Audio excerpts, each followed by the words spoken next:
Tech firms are rushing to patch a security hole that is affecting billions of computers and smartphones. It's caused by two major flaws in computer chips called Meltdown and Spectre. They can allow hackers to steal sensitive data like passwords or see what tabs you've opened on your device.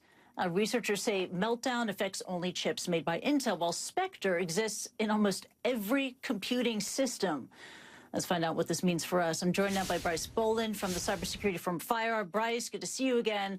Wow, how do I know whether one of my devices, a smartphone, a PC, a laptop, has been affected here? Well, Christy, great question. If it's been built in the last 15 years, chances are pretty good that it's affected by one of these two vulnerabilities.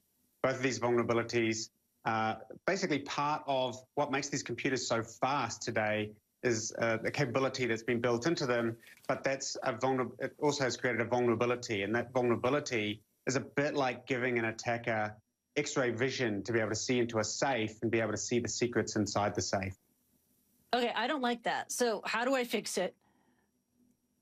Well, it's not going to be you who fixes it. It's going to be mostly two different groups of people. One is the software vendors, and we've already seen Microsoft and Google and Apple making, and Red Hat, Linux, making changes in their operating system to affect one of those bugs.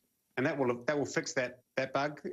But there's another bug which enables pretty much anybody who wants to conduct an attack, who can get code on your machine, a web browser or an app installed on your phone, be able to see into the secrets on other parts of the phone, other parts of your computer. That's going to take quite a long time to fix. It's going to take software as well as redesigns of the hardware that we all use. Wow, it's going to take a patch, it's going to take software, a redesign. A U.S. government statement, it says this, quote, fully removing the vulnerability requires replacing vulnerable CPU hardware. I mean, wait, does that mean that we need more than a patch here, that we have to actually replace our hardware? To completely resolve all of the issues, that is currently the case. There is no way that you can completely solve this problem without hardware support. It is, in fact, a design flaw in the implementation of the chips that we all use. And that is why it's going to require hardware fixes. But that doesn't mean that all hardware needs to be replaced. Only those that are going to be most at risk. And in some areas, the hardware needs to be replaced if it's going to have significant performance degradation as a result of the software fixes as well.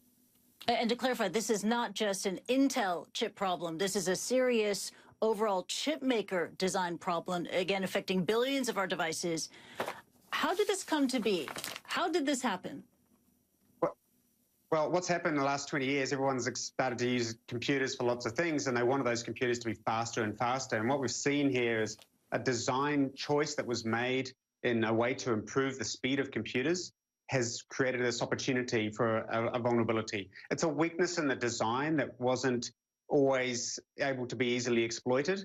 And now some very intelligent researchers have identified a way to take advantage of it and to be able to exploit it in a way that would make every computer using those speed ups vulnerable. So that's why it's happened. It's something that has been talked about for a number of years, but now we have real world practical examples of how it can be exploited, and that creates a big risk for everybody going forward.